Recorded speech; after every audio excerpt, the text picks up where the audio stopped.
जय हरी शेतकरी मित्रांनो, पीक विम्याच्या बाबत आपले कृषी मंत्री दत्तात्रेय मामा भरणे यांनी एक आनंदाची बातमी दिलेली।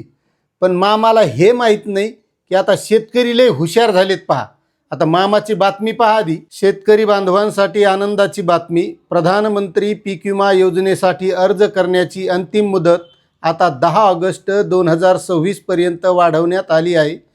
पीक कर्जदार शेतकरी संबंधित बँकेशी संपर्क साधा।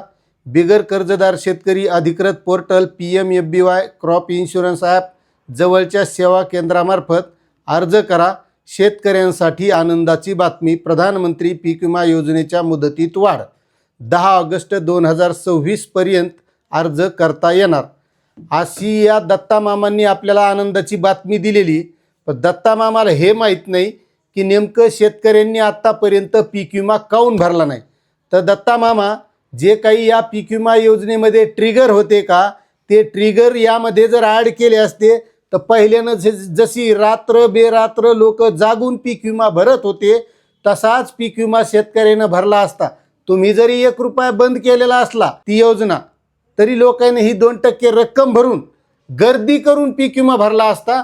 पण त्यामध्ये ते ट्रिगर असणं गरजेचं होतं, कारण आता शेतकऱ्याच्या हे लक्षात आलंय की मागच्या वर्षी सुद्धा हीच सुधारित पीक विमा योजना होती आणि या पीक विमा योजनेच्या माध्यमातून आपल्याला अतिवृष्टी होऊन सुद्धा, नुकसान होऊन सुद्धा किती पीक विमा मिळालाय।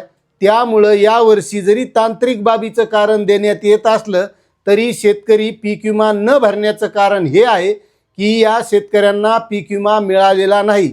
जर मागच्या वर्षीचा पीक विमा भरमसाठ आणि नुकसान झाली तेवढा मिळाला असता तर नक्कीच या वर्षी सुद्धा आणखी शेतकऱ्यांनी भरला असता।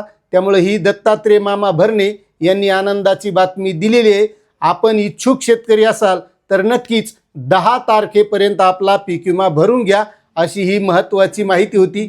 आपल्याला कशी वाटली आणि मागच्या वर्षीचा पीक विमा मिळाला का तेवढं सांगायला विसरू नका। आणि माहिती आवडत असेल तर चॅनलला सबस्क्राईब करा आणि जास्तीत जास्त शेतकऱ्याला शेअर करा। जय जवान जय किसान।